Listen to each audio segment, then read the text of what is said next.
It's the Chronicles of a Gooner podcast. We are back with another episode. We're going to continue to reflect on Arsenal's victory over Milan out in Singapore. The Gunners winning by 1-0. We're going to touch on some talking points from that one. And we're going to bring you the very latest on Viktor Gyökeres, because I know there's a few people getting slightly concerned. We've been down this road before.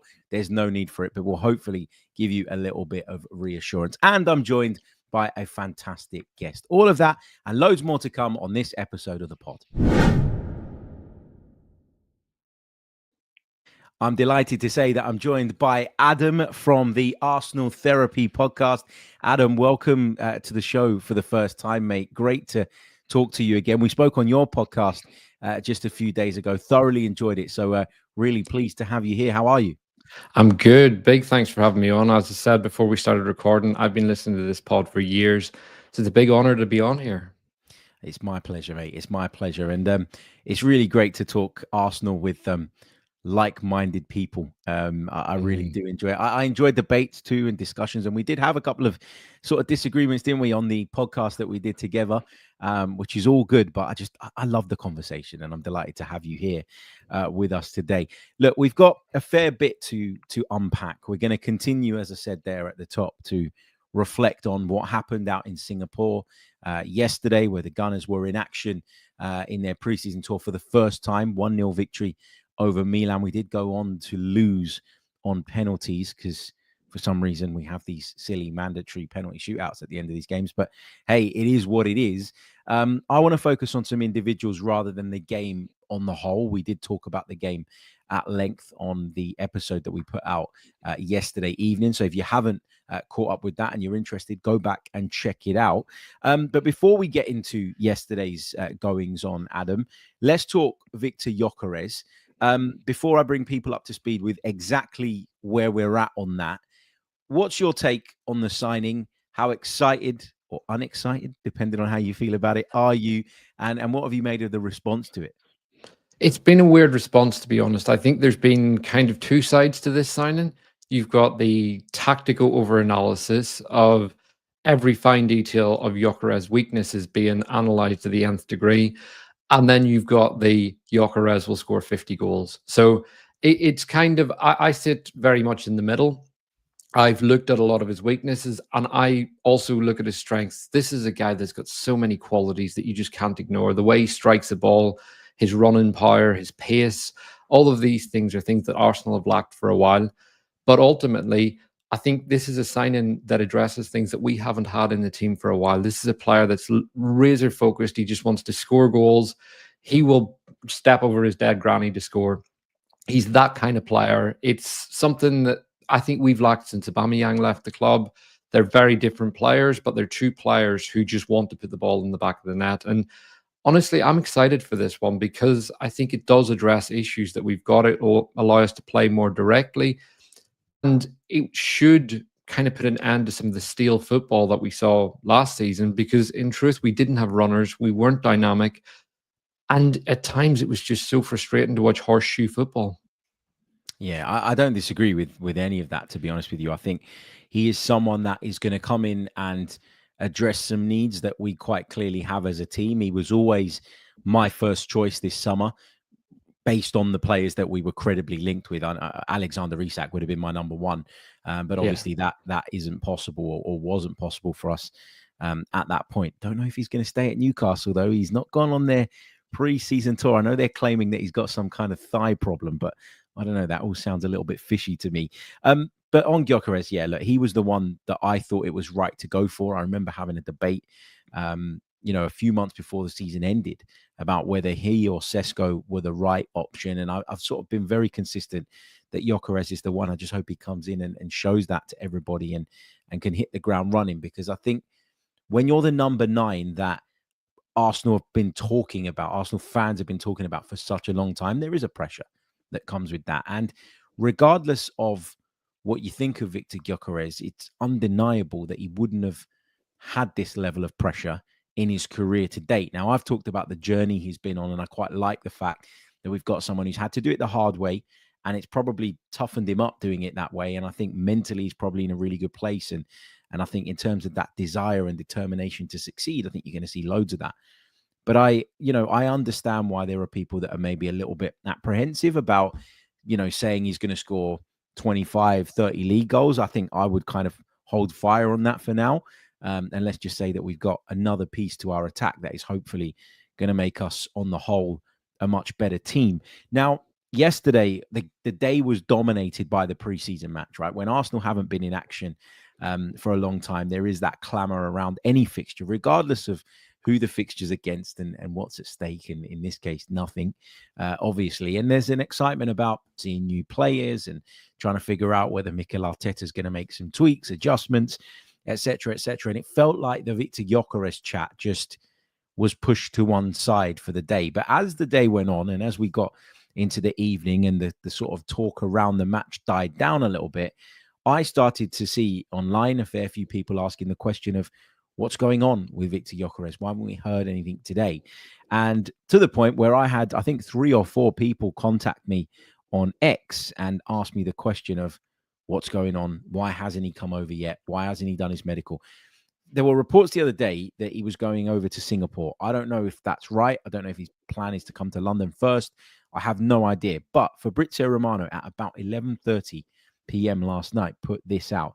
He basically said, and I'm paraphrasing a little bit, that the two clubs were going through the documents with their lawyers, with the add-ons being looked into as well, just making sure that everything's in order there and that the medical will be booked after this stage. It was never going to be on Wednesday, and that the verbal agreement is 100% done and there are no issues. So does that put your mind at ease a little bit? To be honest, I haven't been worried for a while. I think when Ornstein first broke the news that we knew it was going to happen at some point, Sporting have been extremely difficult to deal with. I've got mixed feelings on this because I think if this was an Arsenal player and we were in the selling camp, I would want Arsenal to be as difficult and stubborn and get the fee that we really wanted for our star player. And in the past, I think we've rolled over too easy with our star assets. But Sporting have really dug their heels in. I don't think they've been completely transparent in their approach either. They've played a bit of a dirty game with Arsenal, but ultimately we've got the player a bit later than we wanted. But I think Mikel's comments as well have shown that this is happening. He said twice he won't talk about a player who's not part of the group yet. And anyone who watches Mikel's press conferences and I know from speaking to people that have been there, he does give bits away in his press conferences. He lets the odd word kind of creep in there. And there's nothing accidental about the way Mikel Arteta talks. So for me, it's felt like a matter of time. My worry has more been the length of time he would have with the group as opposed to whether it was completed. So I do feel that it's later than we wanted our striker coming in. And given that Madueke's not joining the camp for a couple of weeks, it means that our attack's not being rejuvenated now. We're going to have to wait for this signing. But in terms of it being done, I haven't had any worries. I'm probably in the conspiracy camp theorist here, but like many, I did have a feeling and a bit of a hope that when it was stolen, that maybe we had gone in for Isaac and that's why it had happened. And then obviously all the news that you've mentioned about him not going on the tour. He missed the Celtic game as well. I did think maybe there's something there, but it was a very short-lived pipe dream. Yeah, I think all of us, just because of the sort of opinion that we have of Alexander Isak, we're desperate to see maybe just one last kind of bit of excitement around that potential deal. But listen, it's been very clear from the beginning that Newcastle weren't going to budge, or at least weren't going to do a deal at a price point that I thought Arsenal would be interested in. And I think, and I've talked about this quite a bit over the last few episodes, I think that not everybody, but there's a fair few Arsenal fans out there, I think, that maybe underestimated going into the summer how much work needed to be done on the squad as a whole. I think we were all almost obsessed with the idea of bringing in a centre forward. And then we sort of started to look at the wide positions and if we could improve and how we could improve in those, to the point where people maybe just overlooked the size of the rebuild required in midfield, the fact that we're losing defenders and we need to kind of replace there, that we needed to bring a goalkeeper in. Is that fair? Do you think that it was kind of overlooked, that actually the whole squad needs a bit of a refresh rather than it just being one area of the pitch? Yeah, and this is something that we discussed whenever you came on my pod a few days ago. The idea of a nine became this media driven narrative that it was very much like a nine will take you to the promised land. And actually, we had two sixes leave, so we had to replace both of them. Zubimendi was obviously the big signing in the summer, the upgrade, and someone that I see as more of an 85 million pound midfielder that we've got for a lot less. But we needed a player to provide some backup and cover to William Saliba. I think we've got one of the best young players out there, and he was always my first choice, Christian Mosquera. But also the backup keeper. Last summer, we spent all summer chasing a backup keeper. That takes time and energy from a club. And Arsenal previously have had one target locked in. And it seemed like if we didn't get that, we either got no one or we went for a desperation option like Neto on loan, Raheem Sterling. So you're completely right. Whilst Raheem Sterling was a disaster, he was still a body that we had to replace because he was going back to Chelsea. So Madueke coming in, obviously that deal was done quite quickly. But I think that the left-hand side is an area we still have to look to. But to have 6 signings in at this point is pretty insane, because I am taking Gyökeres as a done deal now, given Romano's updates. I think we're, 24th of July? To have that many signings that early is absolutely incredible from Andrea Berta. But I agree with you. I think we did need a refresh. Mikel Arteta described it as shaking the tree again. And I think there were just elements of the squad that had become a bit stale. We lacked running power. That was one of the things that I felt that we really needed to refresh. And if you look at a lot of the profiles we've got, Mosquera is a very strong runner. Madueke, strong runner. Same with Gyökeres and the players that we're looking at on the left. The two midfielders aren't exactly running power machines, but they're two players that are very, very clever in their position. And again, I think we'll just provide a bit of a refresh in there. Do you know what I found quite interesting as well? Like you mentioned, it's brilliant that Andrea Berta has managed to get this many deals over the line in a short space of time. There was a lot of people just a few days ago that were saying, it's Andrea Berta, he's the reason that we can't get the Gyökeres thing over the line. The fact that we did the Madueke deal as quickly as we did, the fact that we did the Norgard deal as easily and as quickly as we did, the same with Kepa, Arrizabalaga. Now, I know they're not all marquee signings that people are going to get excited about.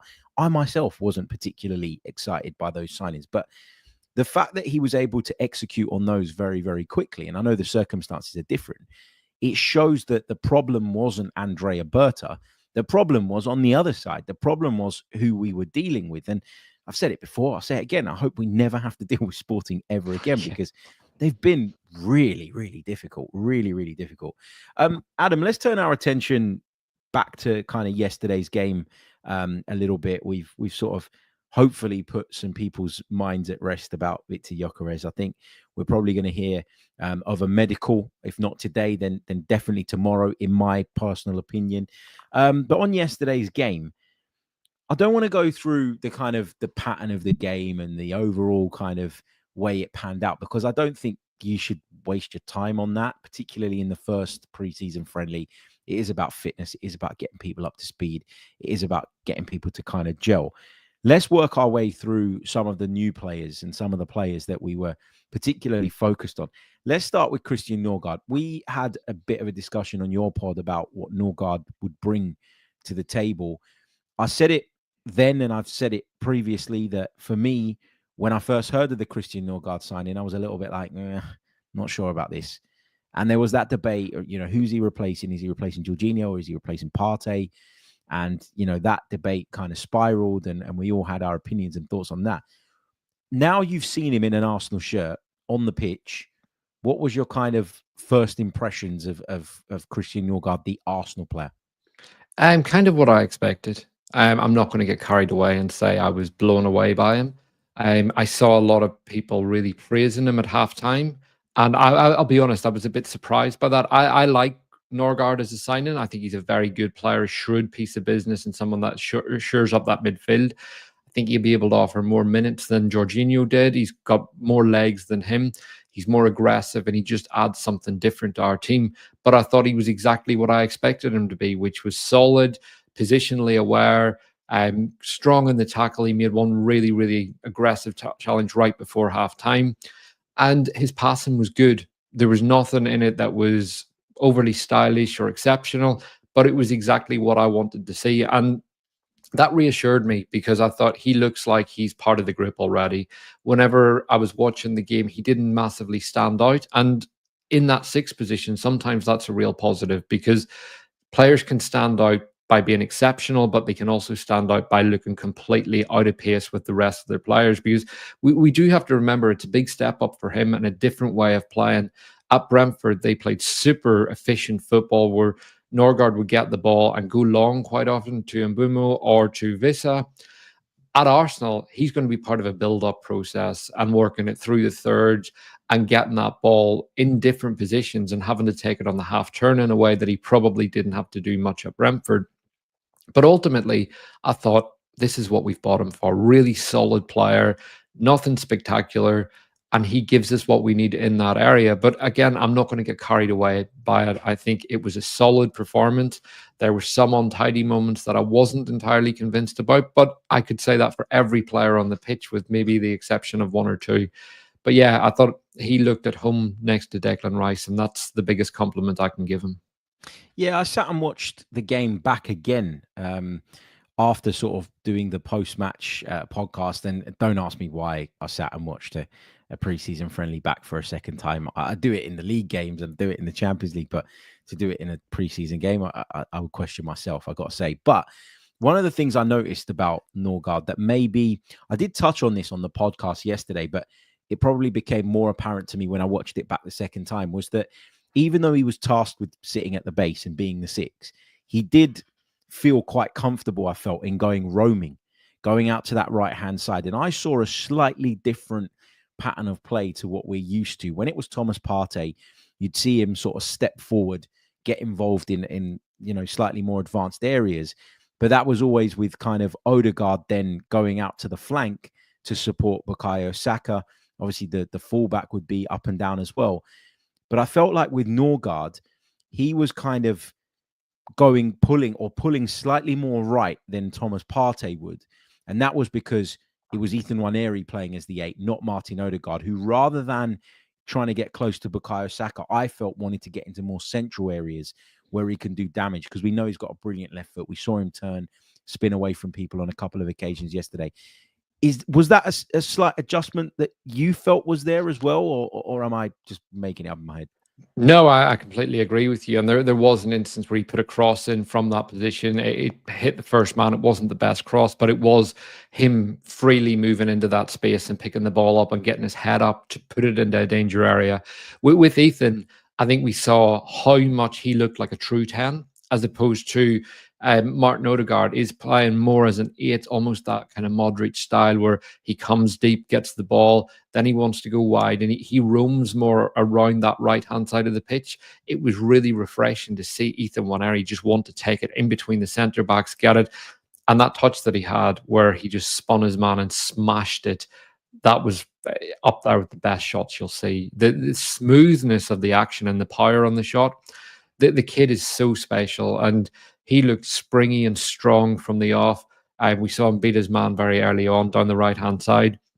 But I do think that relationship with Norgard going right to kind of pick up where Nwaneri was going central, hopefully that's something that we'll see more this season, because ultimately this is positional freedom and positional flexibility creeping in, because I mentioned right at the start, we looked stale and static going forward. And for me, everything starts at the base. This is why Zubimendi is so important to me, because if you don't get it right early, you're going to have problems building up. Everything becomes that touch slower, and it allows teams to close you down more. So if we do have someone like Norgard, who is, I guess, less graceful than a Zubimendi, for example, having that bit more freedom, imagine what Arteta is going to give someone like Zubimendi, who can play so freely off both feet. For sure. Let's talk about Martin Zubimendi then. In fact, you know what? We'll do that in just a second. We're going to take a really short pause. I've just realized how far into the podcast we are. So we're going to take a really, really short pause. When we come back, we're going to talk Martin Zubimendi at length. So don't go anywhere. You're listening to the Chronicles of a Gooner podcast. Okay. The Spaniard made his debut for the Gunners yesterday, and he came on at halftime to replace Christian Norgard. Just based on what you were saying before the break, Adam, I get the impression that you were very impressed by a certain Martin Zubimendi yesterday. Yeah. Give us your kind of your download on his performance. Well, you know that I'm a huge fan of this player. He's someone that I was incredibly excited to watch. He, for me, will be the signing of the summer for Arsenal. I've felt that for a long time. The only way it would have been topped was if we signed Alexander Isaac. And I think he's one of the best sixes in the world. He knows when to put his foot in the ball. He knows when to speed it up. He also is someone that's very good. If he needs to go backwards, he just gives it quickly. He doesn't mess around with 3 or 4 touches. He goes sideways. Again, he does it with pace to open someone up and drifts into positions to find more space for himself. But what impressed me was not just when he was sitting in that 6th position, because that we saw early on, one of his weaknesses is his speed. And he was played a poor pass. It sent him short. But instead of kind of diving in and losing out, he went straight backwards. And what I loved was he let Reiss do the running to really close his man down. And then it was Zubimendi that won the ball back at the edge of the box. And that was because he was smart in the way he did it. He didn't go chasing a race he was going to lose. But on the ball, that's where he's really exciting. A couple of passes where he just tried to fire it through the lines. And one that he got straight into Lewis Skelly, another that was cut out. And I'm fine with those passes being cut out high up the pitch because that's what I want to see. I want to see a bit more risk in our game. And I think he's someone that's going to do that.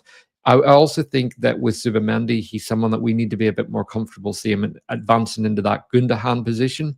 He's actually quite a smooth mover when he's carrying the ball forward. Going backwards, he lacks that power to really win a foot race, and he can be beaten on transition. But going forward, he is actually a better carrier than he's ever given credit for, and he will get into the box if he's got license to do so. But it was his pass and the speed that he was doing it. But ultimately, he's just so Spanish. Everything is just so clean in its technique. There was only one pass that I can think of that it was a more unconventional piece of technique. But beyond that, it was just so smooth, everything going off both feet. He just looked in control. That was the thing that stood out to me. He's been with the group, 3 weeks now? And that's his first game in front of an audience. And he looked at home. To replace a player like Thomas Partey, who's been a main fixture in that position for almost 5 years, that's a big ask. And he just looked at home straight away. And we saw him for 10 minutes with Declan Rice. Just imagine when those two are playing and they're up to speed together.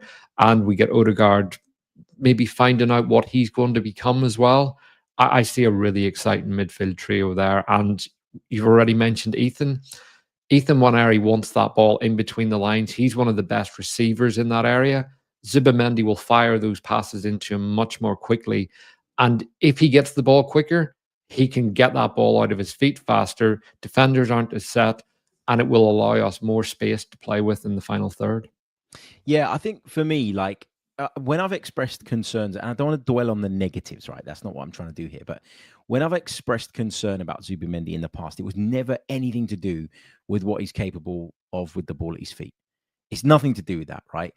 I've always worried that in the transitions against, Martin Zubimendi might not be able to get back in the way that other number 6s have. And I guess it's kind of risk versus reward, right? You go for the player that you think is much better in possession, that is much more likely to break down opposition, that is able to thread it through the lines, pick people out in those dangerous positions, as you've mentioned. But you lose a little bit in terms of that defensive solidity. And then the next question for me is, well, how do you plug that gap then? How do you fill that hole? Do you tweak something else? Do you adjust something else? Do you ask, for instance, and this was my thinking before we saw him play for Arsenal, do you tell Declan Rice, you've got the engine to get up and down? Yes, I still want you to get close to the penalty area and I still want you to box crash whenever possible. But actually, alongside Martin Zubimendi, I feel like I need you to just be a little bit more switched on defensively. Is that how you mitigate the risk that Zubimendi playing at 6 brings? Because on the ball and in possession, there's no question about it. We have gone and got a better player than the one that we had. But defensively is where I'm a little bit unsure. And it's not anything to do with him, his concentration, his ability to read danger. I actually said on the pod last night that I felt what he did really well was kind of cover a wide area of the pitch, a real big scope of space. So he could go from right to left and he could clean up. And when he cleans up and when he comes to confront people and sort of steps into challenges, he's always very aggressive. He's always snapping away at your heels. He'll wrap his foot around you to try and unsettle you. He'll put his foot through your legs to try and get a touch on the ball that just unbalances you as an opposition player. I think he's a good defender, but it's about that ability to be able to turn around and run back. Now, Arsenal probably don't face as many transitions against as a lot of other teams because of how much of the ball we have. And so I believe that they've looked at that and gone, well, we're willing to take that risk to a point. But I do think at some point in the season, we'll probably be sitting here saying, okay, it's not quite as you put it, as powerful running backwards. So how do we deal with that? How do we fix that? And I think that's the interesting question and debate around Martin Zubimendi. I think on a technical level, he's an unbelievable footballer. And you mentioned some of the passes. I thought they were sublime and they were outstanding and stuff. But just when that pace increases, when you go into the kind of blood and thunder of the Premier League, I think you might see that slight weakness just a little bit more exposed. Is that fair? Do you think I'm being overly critical? Do you think I'm a little bit paranoid here when it comes to Zubimendi? Possibly, but I would say that Thomas Partey had maybe one sprint in him a game, and he was a transitional weakness. I also think Thomas Partey's position had become suspect as well, that he could switch off in games, and that was a worry. Even you look at the Villa game, and I know he was playing right back, but where he lost Ollie Watkins in that game, that wasn't anything to do where he was playing on the pitch. That was inside the box. He just let a man run over his shoulder and basically put the ball in the back of the net. So I think Zubimendi's more switched on. There was a moment late in the game where he ends up winning the ball back. I think it's from Leao, and the ball's running out for a corner and he puts it out for a throw. So I think the thing that I would point out is we've got Declan Rice with some of the most powerful running in the league. William Saliba, Gabriel, Jurriën Timber, Ben White. Miles Lewis-Skelly, when he gets going, can build up quite a bit of pace as well. So I think the runners are around him, and I think Zubimendi's smart enough that he knows where to go. So for me, this fits into, I want to see more risk at Arsenal. We can go for more control. And when we were first linked to a new six, Amadou Onana would have been the kind of player I would have really liked because he's got that big, rangy running power. And as time went on and I started really diving into Zubimendi and watching full 90s of his game, the more I thought, actually, this is what we're missing. We're missing that player that's really speeding things up, getting us playing forward. And rather than someone like Onana, who, whilst I think is good on the ball, I was looking more at the running power and the defensive side. And that was something we had aplenty last season. What we lacked was that real forward initiative and someone that really would agitate a midfield, get us going forward and playing on the front foot. So I'm less worried about the defensive side than you are. And I think there's also just so many games that we're so dominant in that I'm prepared to take the risk that if that ball's pinged over the top, William Saliba will deal with it. We saw yesterday him just outrun Leao. Leao completely lost any idea of what he was going to do in the final third because Saliba was powering down on him. And then Loftus-Cheek completely lost control of the ball and Saliba just came away so smoothly. So I think sometimes we underestimate how good our two centre-backs are. And we're adding Mosquera as a backup who is also equally as quick as those two. Yeah, I think you're right. I think maybe I'm just being a little bit paranoid. Do you know what it is? I would say it's my kind of preconception of Martin Zubimendi maybe getting in the way and sort of still preventing me from, just going too big on this signing at this stage. I really like him in possession, as I've said. I just want to see how it pans out. But the other thing to that is if we are going to sort of ask Declan Rice, and I don't know that this is going to be the case, but if we do sort of say to Declan Rice, you know what, drop a little bit, just be a little bit more mindful of the spaces that you're leaving and the idea of leaving Zubimendi isolated. Does that then give a bit more license to Odegaard on one area, whoever's playing in that right 8 side, to become a bit more like a 10? And then does that aid us in the attack in another way as well? And could it all just work out really nicely in terms of that balance of our midfield. I don't know. We'll see. Yeah, well, sorry, just on that, I Yeah, mentioned Zubimendi going forward. I yeah, think you've made a really good point there about Rice dropping deeper. I could see rotations between Rice and Zubimendi, where Zubimendi maybe steps in and Rice goes into cover in that sixth position, and it does account for it. So if Zubimendi's playing those neater passes in and around the box, you've got Declan Rice there. If that ball springs forward with that big running power, so I'm hoping for more flexibility this season, and I think that's something we will see given the quality of these two.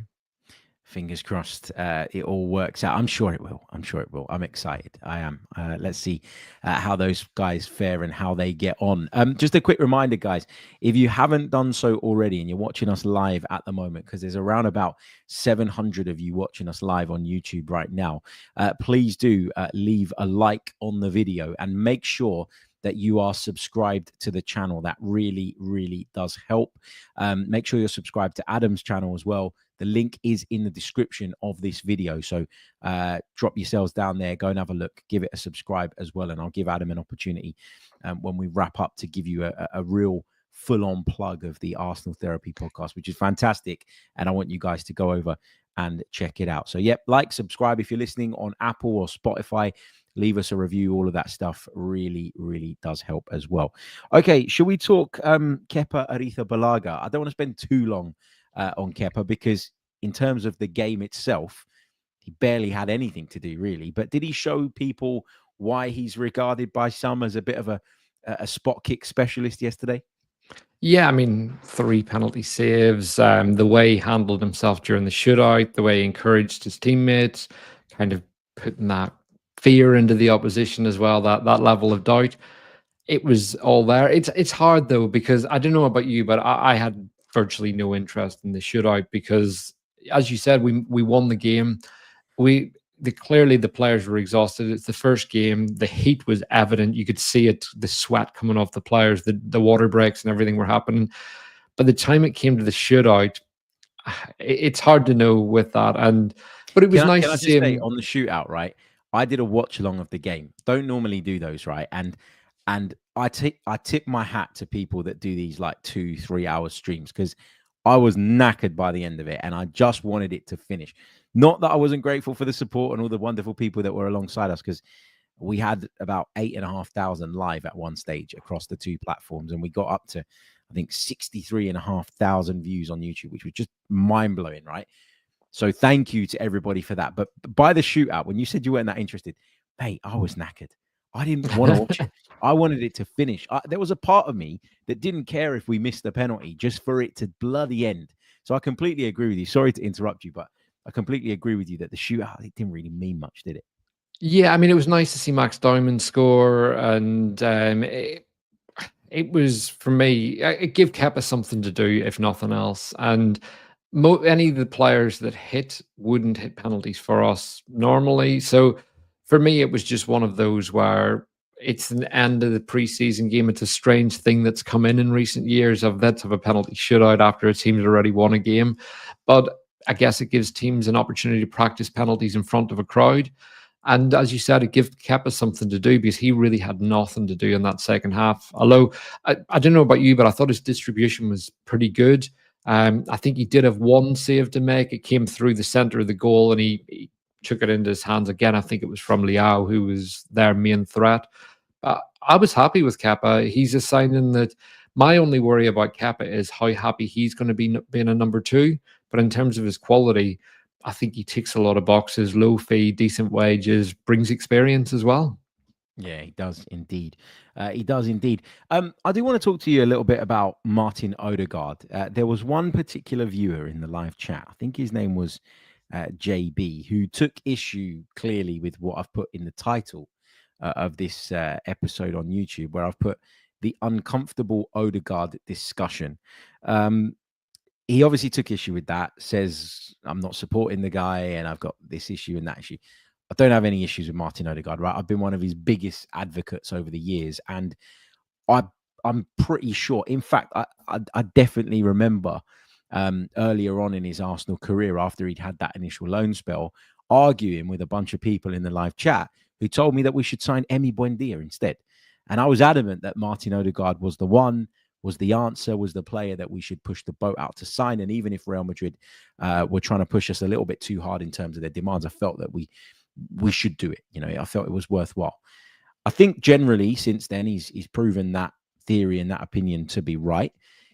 He has struggled, throughout the course of last season, and we know that he picked up that injury, and I don't ever feel he really recovered from that in terms of just getting back to his best. I don't like. First of all, let me get your thoughts on what you saw from Martin Odegaard yesterday. But we have to kind of preface this section with it's a preseason friendly. Nobody's jumping to any really strong conclusions on Martin Odegaard, but we can only talk about what we've seen. And so, first of all, let me get your take on his performance yesterday. Then I'll share mine, and then we'll have the kind of back and forth around it. What did you make of his display? I thought he was busy. So I thought he was involved in a lot. He was getting up and down. There were some good moments, some moments that I didn't like. And there were a few that stand out. One good moment, which was he got the ball, took it down the right. Saka went around the outside of him. He played it in very, very well. It was a nice flick on to Saka as well in the center of the park. And there was some good link-up play in general, but there were moments that I didn't like as well. One was a Reiss Nelson cross where he comes through, he takes it in his chest, and the ball drops down. You look at that and you think, Ethan Nwaneri hits that first time on his right foot the minute it falls. That's what an Eze does in that position. And Odegaard cut it back and shot. We saw earlier on in the game where he shot and it went into the side net. And again, I'm happy with that. I want to see him hitting those shots. And there's plenty of power on that, which again kind of reassured me a bit because it's been something that he's lacked over the last year. But it was the moments in his game where he cuts back. That's always the concern. The other thing I would say about Odegaard is I'm not sure he's figured out what he's going to be yet. I think his role has changed so much over the years that when the injury came and he struggled to get back, I think he's a player that he's maybe got an identity crisis right now. Is he a 10? Is he an 8? But he's also dropping between the centre backs to receive the ball. That may iron out when Zubimendi's in the team and he gets more settled and we see what Odegaard becomes. But I think there's rightful concerns there because he was poor last season. But I also think if you look at what he did and you're not comparing it to the standards that he had a couple of years ago where he was banging goals in, he was decent. It's also important to remember it's the first game of pre-season. So again, it's difficult to judge, but there are ongoing concerns, particularly with that want to constantly pull back onto his left foot. The lack of a right foot is something that's worried me for a long time. I think it takes away an overlap and run. So if Saka gets into the box and Odegaard goes round him, if I'm a defender, I'm letting Odegaard go because I'm thinking, even if that ball's played, he's going to cut back and I can deal with it. However, if a more right-footed player or even a Nwaneri goes around, I'm tracking that runner. And that is a concern that I've got. But I'm hoping that some of these things get ironed out as him and Zubimendi get used to playing together. But I'd be lying if I said there weren't concerns that still exist within his game. Yeah, and excuse me for sort of looking as though I'm looking away. I've listened to every word you're saying there. I was just trying to find his statistics on my second screen from yesterday's game because, look, I don't want to sound like I'm sticking the boot in on Martin Odegaard because I'm not. And I agree with a lot of what you said. I think if I go back to last season, I felt you had a player there who was really, really important to us going into the campaign, obviously, and continues to be, right? I'm not sitting here saying that he should be dropped and all the rest of it, but I felt like when he came back from the injury, he was desperate to try and make an impact very, very quickly. And maybe we pushed him as a club more than it being about him too hard and too fast because we needed him back. The first few games we didn't have him.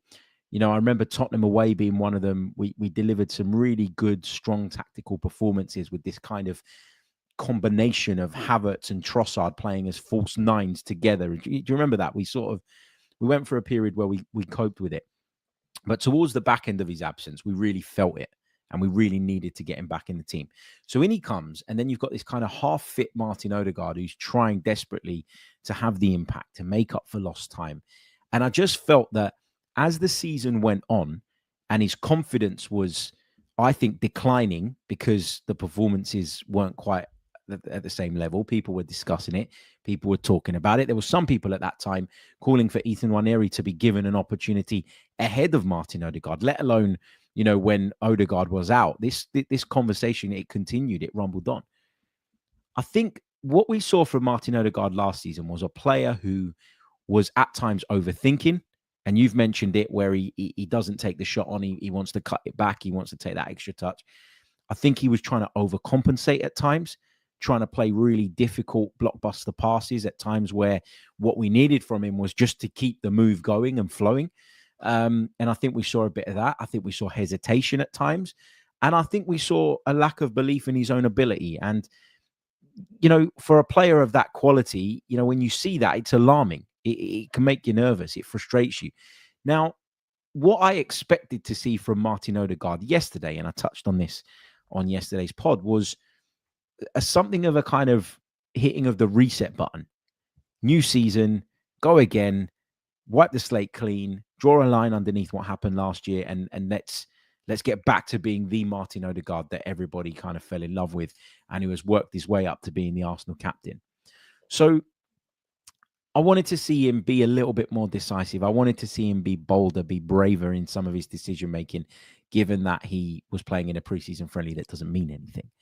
And instead, I saw a bit of that overcompensation again. I saw a little bit of the hesitation when it came to making certain decisions. And I think the word you used there to describe his performance yesterday, busy, was brilliant. Because I think there's a lot of people that watched his performance yesterday and go, no, he was really good. What are you talking about? No, he wasn't. He was really busy. I think you nailed that. If you look at sort of his statistics from yesterday, minutes played 45, touches 49. So he was busy and involved in the game. Accurate passes 34 out of 38, so 89%. For a player in that area of the park, I'm not too harsh on passing accuracy, because if you're trying to open people up, you're going to play risky passes and you're required to try and play those types of balls. So when people sort of really hone in on the passing accuracy, I think that's unfair. One key pass, 3 crosses, only one of which found its intended destination. 1 shot on target, 1 shot off target, 1 shot blocked, one ground duel, lost possession 8 times. But again, you're talking about someone that's trying to make things happen in the final third. The stats aren't crazy bad. I'm not saying that, but I saw a Martin Odegaard yesterday whom I think is still carrying the burden of last season. And I want him to just draw a line under it, because I said it on the pod yesterday. If he doesn't, and he continues to overcompensate and to overthink and to be indecisive in the final third, Ethan Nwaneri is going to be breathing down his neck. And I think the only thing that Martin Odegaard is doing much better than Ethan Nwaneri right now is the off-the-ball stuff. And I think that's just about keeping him in front of him in the pecking order. Plus, Kai Havertz, guys, he's going to be looking for a way into this team if Viktor Gyökeres is coming in. So it feels like it. And then you got young Max Dowman. It feels to me like Martin Odegaard has to find a way of clearing his head and going again, because I don't think it's a technical thing. I don't think it's a fitness thing anymore. I think he's come through those injury problems and he looks leaner and stronger again.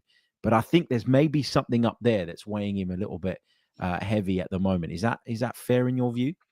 Yeah, I think that's fair. One of the things I noticed, though, when he came on, he played a couple of passes like straight through and almost looking for a runner to get on the end of them. And with Madueke and Gyökeres coming in, they're 2 players that will make those runs. So I'm hoping with that power in the team, that's something that we see Odegaard maybe that really helps him step up and develop. Because there were elements yesterday that I saw of us trying things that we maybe didn't have the players for. And it almost felt like Mikel was getting the team used to a way of playing ahead of some arrivals coming. And that could be just me going galaxy brain, but there were more forward passes than I've seen for a while, and the willingness to get players in behind. I saw a couple of overlaps from Odegaard as well on the left. There was one cross that was cut out. He went round the outside, and I liked what I saw. It was cut out, but it was good intent. In terms of the mental side, I agree with that, because I think when I mentioned him cutting back onto his left foot repeatedly, sometimes he needs to take the risk. And on your point about passing accuracy, I had a look at Fabregas in 2010, 2011 for us, and his passing accuracy was 82% that season. So that's kind of what I see your 10 being. Ozil was a complete freak. He would hit 89% and create an abundance of chances on a regular basis. But typically, players in those kind of positions do hit around 82, 84%. So I want to see Odegaard's passing accuracy come down a bit. And part of that may be that he doesn't take the ball as deep, gets further up the park. And that is probably a mental thing. I do wonder, when it comes to him receiving in between the lines, if that's something that he's still carrying, that psychological effect of his injury, where if you're in between the lines, there's a higher likelihood you're going to get kicked. So is there something in his head that's still not computing that his body's fully recovered? But again, that's pure speculation. I don't have any evidence to suggest that, but I do think there is something psychological. He hasn't become a bad player overnight. Yeah. We saw what he did for 3.5 years at Arsenal and how consistent he was on a regular basis. And then he has one per season that came straight after a bad injury. So I'm really hoping that he comes back. The other thing I would say is, if you're Ethan Nwaneri, as you've just mentioned, it's going to give you optimism. He's just signed a new contract. He's here for the next 5 years. He will be seeing Odegaard and thinking, you know what? I'm going to work even harder because there's an opportunity to get in there. And I don't have a problem with that. If Odegaard does drop off and Nwaneri ups his game even more and takes his place, I don't care. I want the best results for our club. And if that means someone taking the captain's shirt, so be it. And also Nwaneri working harder, that should only make Odegaard more fired up and more ready to prove himself. So I'm hoping this is going to be win-win and he does shed that kind of the gloom of last season pretty soon. Yeah, I think so too. And I also think that actually having a more creative six in Zubimendi, who you've mentioned isn't afraid to step into those slightly more advanced areas as well, it's going to take some of that creative burden away from Martin Odegaard. I do feel like, although I've been quite scathing of his displays over the course of last season, I think A, we were comparing him to a really high level and a really high bar that he'd set previously. But B, I think the team generally really lacked creativity. And so it felt like there was even more focus on what Martin Odegaard as an individual could bring in that department. So I'm wary of all those things. And as I say, listen, nobody's turning their back on him. Nobody is saying that we don't want him in the team or, you know, that he should give up the armband. There was a few suggestions on my stream yesterday about, you know, him maybe just getting rid of the armband, passing it on to someone like Declan Rice to kind of relieve him of that burden. I don't think we're at that stage yet with Martin Odegaard. Let's be clear on that. But, you know, we're all just desperate, I think, to see him get back to his best, because we all know what a top player he can be. Mm-hmm. Speaking of a player who might not quite be at his best just yet, but that's because he's 15 years old. But he's on his way there, certainly, was Max Dowman. What did you make of his display? I thought he was brilliant. He slotted in as if he'd been playing first team football for years. Everything Max Dowman did yesterday, I've seen him do before. And the amazing thing is he was doing it against men and he's 15 years old. That's absolutely mind-blowing. It's like, if you think of just how young he is, like, he is 10 years younger than Martin Odegaard. And we're talking about a 15-year-old. It's absolutely insane. The way he receives, the bravery that he has, but also his strength. He started the game by losing the ball, by taking on his man, which I love seeing. It's like, dad, Adam. I could be his dad. Yeah. Like, that would be, I could be, oh my word, that's mad. Go on, sorry, carry on. Same. It's it makes me feel really old, you saying that, but it's true. But yeah, he as I said, he came on, he lost the ball because he tried to take on his man down the right-hand side. Then he gets it again and he takes his man on the second time and he pops it off. But there were a couple of moments that I really loved. There was one down the right-hand side later on in the game, and he's going backwards. He wins the ball, nicks it off the opponent, and he's coming down the kind of right back position, and he just drops a shoulder, completely throws him Busquets style, and just goes off the other way, pops the ball off to a teammate and keeps traveling. Then another one where he was down the right-hand side, someone's in his back trying to knock him over. he gets his back into him, puts his feet firmly forward, and just holds him off and carries it 4 or 5 steps, takes the touches, and gives it into our right ear. I think it might have been Odegaard that received it. But you look at his link-up play in and around the box, he's not scared. He's happy to be in there. He knows his own ability, and he's comfortable in the areas he wants to operate in. Even things like getting a shot off. I was comparing it to Ethan Nwaneri, and we saw glimpses of Nwaneri in pre-season games, but he never looked that confident. The kind of confidence level and the swagger and the arrogance he played with reminded me of Jack Wilshere. Wilshere's the only kid that I've seen come through at Arsenal that truly looked like he believed and he had all that arrogance at a very young age. But yeah, just incredibly impressive. And for me, it showed that he's got a role to play this season because he was given 30 minutes. He wasn't given 5 minutes at the end of the game. He was given half an hour yesterday, and there were plenty of players on the bench to come on ahead of him. Yeah, absolutely. I thought I sort of said this again on the pod yesterday at the kind of risk of repeating myself. When I've watched him play for the under-18s, it always felt like he was finding it too easy. And, you know, we've all been there, right? We've all been in a situation where we found something too easy and we become, I don't want to say cocky, but confident. And you start to do things that you probably wouldn't do in a different environment, you know, like in the under-18s, he might pick up the ball and try and take on 6 or 7 players and sort of think, and you think, wow, like, you know, this is amazing. But my worry was that when he went into the first team, that you'd still get that version of Max Dowman. And my worry is because he's 15 years old. And if I think about how immature I was at 15 years old, I probably would have done something like that. I probably would have had to be slapped back down to earth, like not literally, but you know what I'm saying. And I thought what was most encouraging about his performance yesterday was that he went, I'm here now. I'm at first team level. I'm playing with the big boys. And I cannot play the same game that I play when I'm playing in the under-18s. But at the same time, I want to showcase what it is that I'm very good at and what it is that makes me stand out.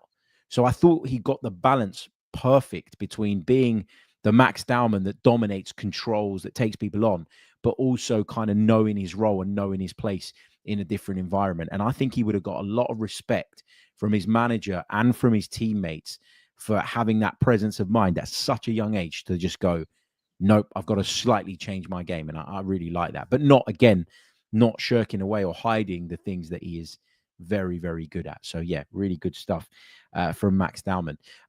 Final thing we're going to talk about, Adam, is something to do with our wingers. We've been having a debate all summer, haven't we, about whether or not Arsenal could do with upgrading on that left-hand side in particular. There's been a lot of talk about Trossard, whose contract situation is what it is. He's going into the final year. That might create a temptation to sell if the right offer comes in this summer. Some have suggested that we should be looking to move on Gabriel Martinelli, and that was a conversation that was particularly prevalent when there were rumors linking him with Saudi Arabia. That seems to have died down a little bit now. But we saw Reiss Nelson in action yesterday, a player that I've always felt has a lot of talent, but for various reasons, sometimes injuries, sometimes maybe not getting the opportunities he deserves, he's not really been able to showcase that. I came away from yesterday's game thinking, I don't think there's that much in it, you know, between Nelson and Martinelli. And that might sound crazy. I think that there's things that Martinelli brings to the table that Reiss Nelson doesn't, but they're all defensive things. They're all work rate type things. And if we're just looking about talent and ability to impact the game in the final third, I don't think there's much in it between them. Am I crazy? Am I mad? Have I lost the plot? Have I been sucked into or onto the Reiss Nelson hype train because of a preseason game? Or is there something in that conversation? Reiss Nelson's the ultimate preseason player. He always does things in preseason to make you wonder. But in my head, I think, what could Reiss Nelson have been if it wasn't for fitness issues? He also has admitted himself that he didn't take football seriously enough. He got very cocky when he was young, had a pretty poor lifestyle.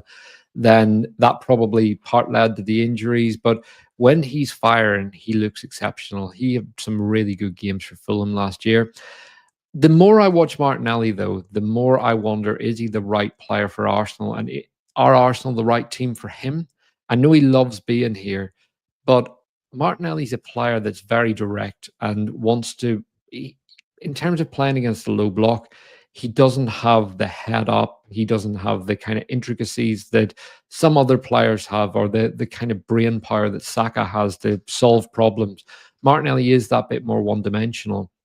I've always felt if he had a coach like Jurgen Klopp, Martinelli could be one of the best players in the world, a real transitional threat that was coached to be super direct, really efficient, and make those decisions when he gets into the final third. And I think Luis Diaz was bought to Liverpool for that reason. He hasn't quite hit the heights expected of him. But I think if Martinelli was at a club like Liverpool that do play more direct, he could really thrive. He's been linked to Bayern as well. But I think Martinelli maybe is the wrong tool for us at this point, because we face so many low blocks. And we're always hearing this player will unlock Martinelli. My counter argument to that is, when do you ever hear this player will unlock Saka?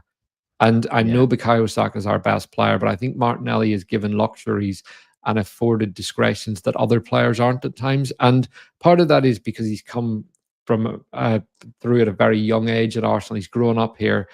But I do wonder if a change of scenery would maybe help Martinelli now. And this is someone who really likes Martinelli. I rate him very highly. But I wonder if maybe for him it would be the best thing to have a change in environment. And even when I looked at Trossard yesterday, I saw a player that looked more alert, looked more in tune with his teammates.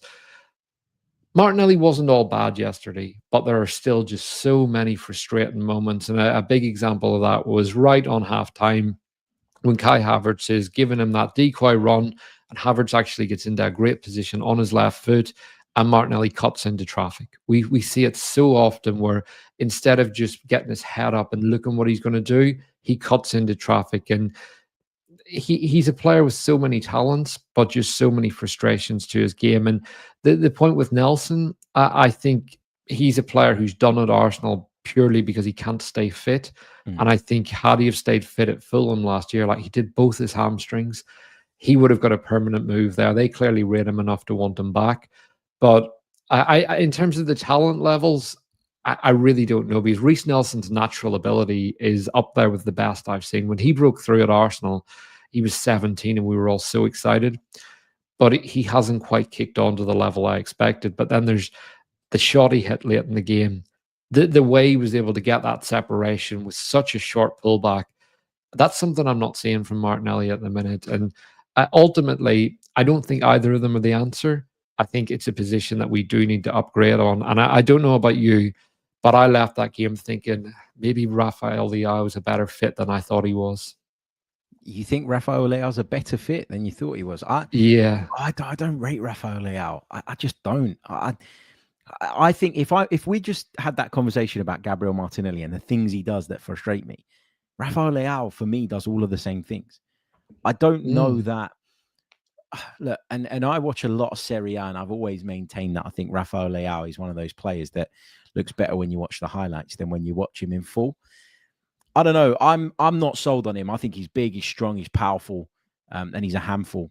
But I don't know. I'm not sold on him. I think I want someone who is a little bit more tidy, I guess, in the final third. And if I'm sitting here saying that Martinelli isn't that, and that's frustrating me, I personally wouldn't then turn to Rafael Leao and say he's the one. So you were impressed by him yesterday? Yeah, I think it was the running power, the ability to get his head up and hit a shot at times. I also think Rafael Leao is massively overrated. I just think he's someone that would do something for us. And I've always been mixed on him. I think it comes down to price tag with Leao, and he is lazy and he's got the downsides. So, but I'm also having some doubts about Eze after watching Ethan Nwaneri and thinking how much of it. I love Eze, and don't get me wrong, if it did happen, I'd be buzzing and I'd be so happy to have Eze in the team. But my doubt is Nwaneri more ready than we think he is? Is he a player that can really own that 10 position this year? And as he so you're worried about you're kind of worried about blocking his path potentially. Yeah. So and then with Eze, do you optimize the left wing by bringing Eze in? As I said, I would love Eze, And my opinions would change very quickly if this deal progressed. But I wonder, the player I would have liked to have seen in, and I was very strong about this from the beginning, was someone like Gittins. I thought he would have been a really, really good player because he can play as an isolated winger. He's very quick. He's got that dynamic presence on the side, and he's young and he's going to develop. But with an Eze, for example, I think he does his best work on the interior, and I also think if Arsenal signed an Eze, you need to use that left wing differently. And that's maybe something that is in Arteta's thoughts, that he would give Eze the space to kind of drift around the pitch and really link up. So in our current state, Eze as a left winger wouldn't be optimized. But if Arteta gives him the freedom, suddenly we could have a Rosicky type left winger who was interchanging with Fabregas and Nasri and playing some absolutely beautiful football. So I think it all depends on what way we're going to use that left wing position, who we bring in. Yeah, absolutely. There's so much.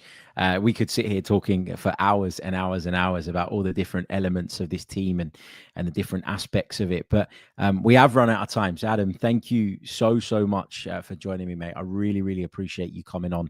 Some fascinating insights, some brilliant opinions. Really, really enjoyed it. Let people know how they can follow you, where they can find your podcast, what you've got coming up. Basically, plug yourself, my friend. Well, thanks for having me on. As I said, big fan of this show. So I'm the host of the Arsenal Therapy podcast. I do a audio only podcast with Jimmy Kent, where we do mainly post-match reaction stuff on there. But I also run a YouTube channel, which is a solo show with special guests sometime, which Harry was on last week, and I do a lot of tactical breakdown stuff there. So it is a channel for the nerds. We look at the details, we look at the numbers, positional play, and so on. I've just done a couple of shows with Pythagoras and Boots as well. So if you've got some time, please go and check them out. But yeah, ultimately, it's all about tactics. It's called the Arsenal Therapy. You can find us on Apple, Spotify, and YouTube, which is currently where I'm putting a lot of my energy. And you can find me on X at @AdamKeys_. Make sure you go over and check it out. Remember, the link to Adam's channel is in the description below. Just before we go, got this comment from Andy who's suggesting that I'm wrapping up the show because I'm getting hungry. I'm actually not hungry at all. I had a wonderful breakfast this morning. AJ Envoy asking the same question. Have you had breakfast? I'm absolutely fine. I'm not hungry in the slightest, honestly. There are days where I get to the end of the stream and I'm kind of like, well, I haven't had breakfast yet and it's 11 a.m. Come on, let's wrap this up and let's go and get something to eat, but that's not the case today.